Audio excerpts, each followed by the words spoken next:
Eu faço questão, e a Ana, depois eu passo para vocês poderem ler, mas saiu no último final de semana, na sexta, que foi, né, divulgado no final de semana, no Valor Econômico, um artigo longo, esse aqui é só a primeira página, né, do artigo do André Lara Rezende. E ele vai suscitar exatamente essa discussão de fundo, né? Quer dizer, então, que responsabilidade fiscal, teto, vale mais do que a efetividade dos direitos fundamentais? Quer dizer que agora a gente vai voltar em 2021 ao pleno cumprimento da emenda do teto, ainda que isso custe a, a subsistência alimentar, a garantia de sobrevivência de quase 40 milhões de pessoas que dependiam direto ou indiretamente da renda básica emergencial? É isso? Então, esse é um artigo que merece ser lido, é bastante técnico, com alguns argumentos de macroeconomia, mas não dá para estudar direito financeiro sem entender essa relação com a economia. Fica aí a dica, não deixem de ler o que o André Lara Rezende, ouvi-lo também, né? Ele tem participado de vários debates, então tem disponível aí no YouTube vários vídeos, mesmo podcast. Então, assim, é um autor, até porque ele já foi do próprio Banco Central, ele participou da formulação do Plano Real, ele conhece de dentro o debate da estabilização monetária brasileira, e se nessa altura da vida, com a reflexão que ele tem de dentro da máquina, ele está propondo uma retomada diferenciada, em diálogo com o que se debate nos Estados Unidos, no resto do mundo, por sinal, me parece necessário que façamos esse diálogo, sim, na interface da economia com o direito, fica o convite.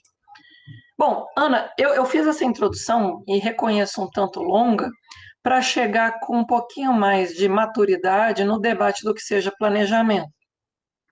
Os alunos, em geral, eles trabalham a noção de ciclo da política pública em debates que são, obviamente, muito relevantes nas ciências sociais, em outras searas, mas a gente pouco dialoga com essa clara perspectiva normativa que o Decreto-Lei 200 nos dá.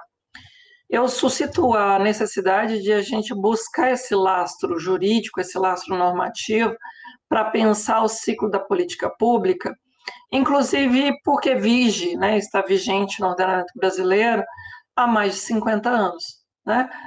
O Decreto-Lei 200 caminha aí para os seus 54 anos, e ele prevê essa noção da política pública. Eu gosto da palavra ciclo. Ciclo é exatamente circular, é dinâmico, não se pode imaginar algo estanque na política pública.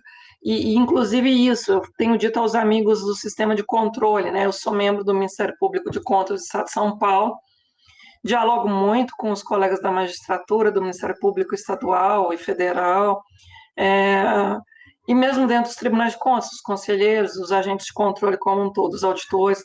Eu digo sempre a eles o seguinte: controle bom é o controle que retroalimenta o planejamento, não esse controle reativo, meramente punitivo, a posteriori. Eu preciso imaginar um controle que seja capaz de fazer o diagnóstico do déficit de cobertura do planejamento. Né? Então, vamos imaginar, se eu estou falando de ciclo, e é um movimento circular, a gente tem aí a primeira grande etapa, que é o planejamento, onde se faz o diagnóstico dos problemas, onde se concebe quais problemas vão ser prioritários e depois em que você define entre os milhares de problemas quais vão ser prioritários, quais os possíveis prognósticos se apresentam como solução. Então vejam que são 3 etapas no planejamento. Diagnóstico, aí você faz um levantamento amplo de todos os problemas que se apresentam, eleição dos que são de fato prioritários, porque você não consegue resolver tudo para todos agora.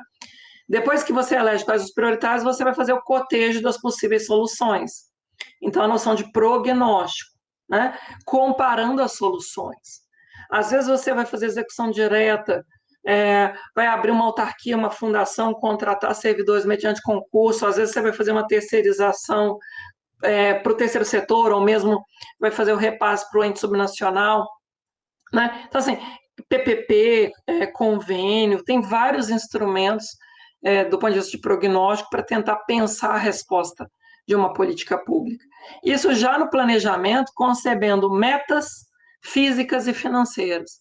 Planejamento que enfrenta a definição do problema, que elege o que é prioridade, que identifica possíveis soluções, tem que, obviamente, conceber o que entregar em quanto tempo, né? E quanto custa, metas físicas, metas financeiras.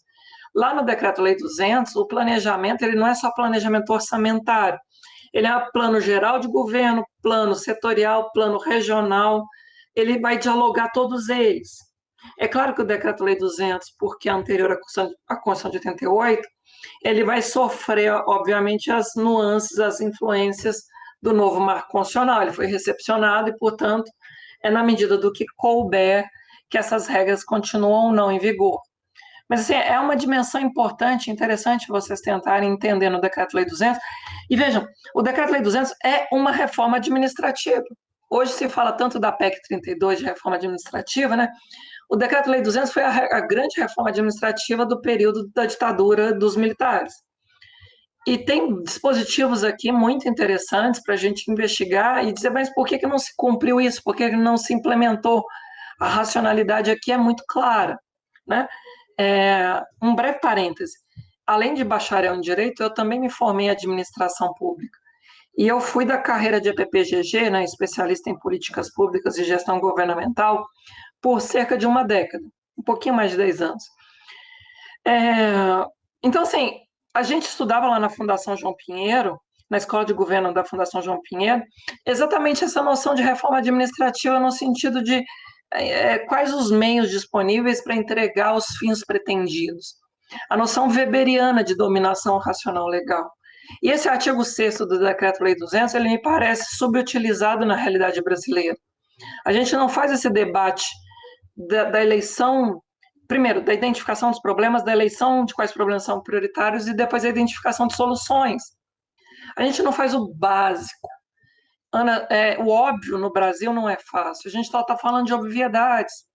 Saber o que precisa ser feito, identificar quais são dos problemas, os muitos problemas, quais são prioridades, é testar soluções antes de começar a executá-las na tentativa e erro, quantificando metas. Isso é o básico da iniciativa privada.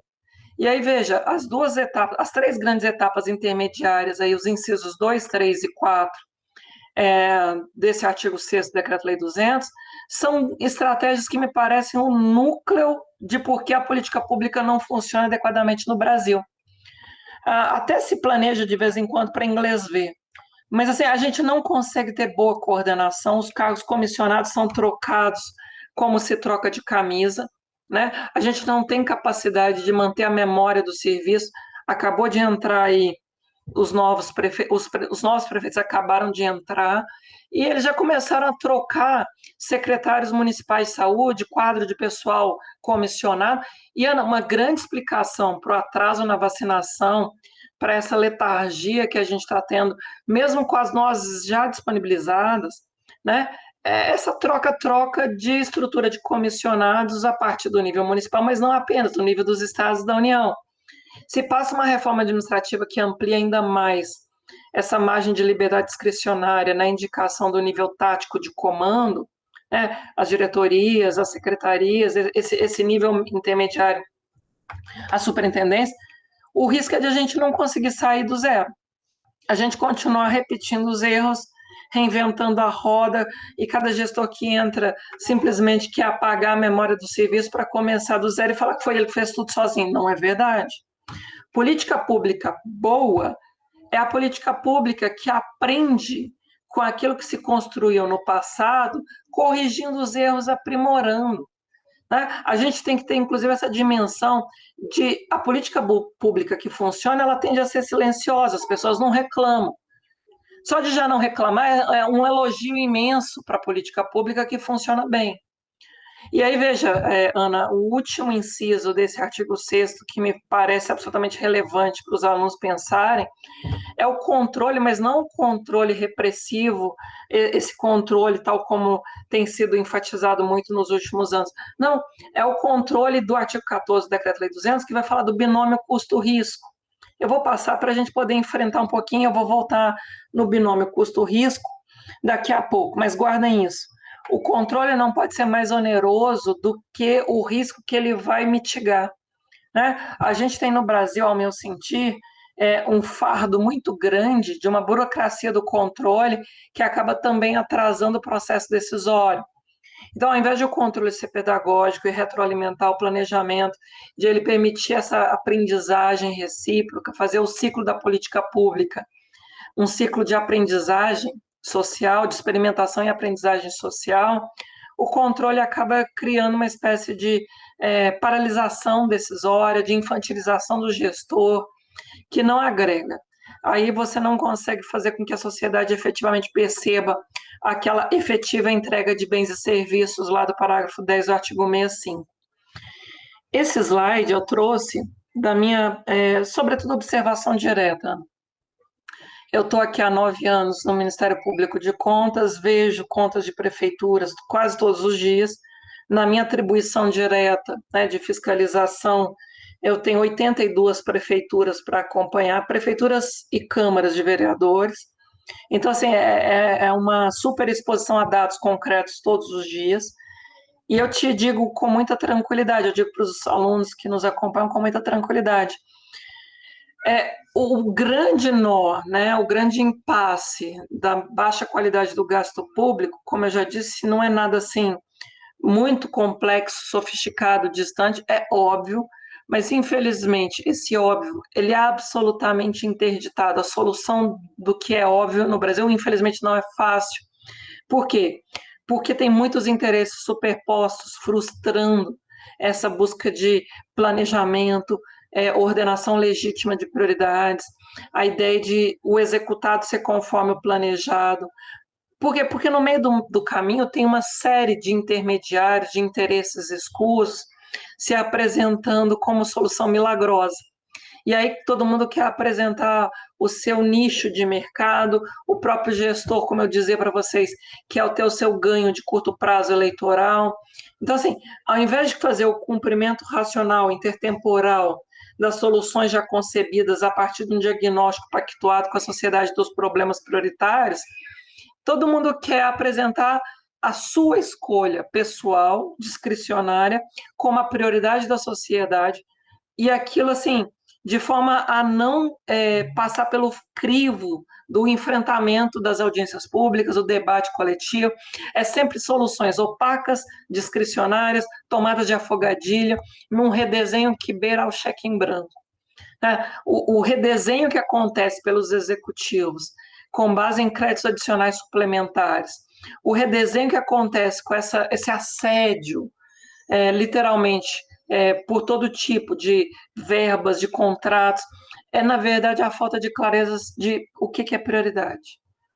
Não é que não se saiba, é que, na verdade, não se quer cumprir o planejamento. Todo o debate sobre vinculação e discricionariedade, né, eu falo que o orçamento é muito engessado. A mim me parece, na verdade, é sempre a defesa do patrimonialismo.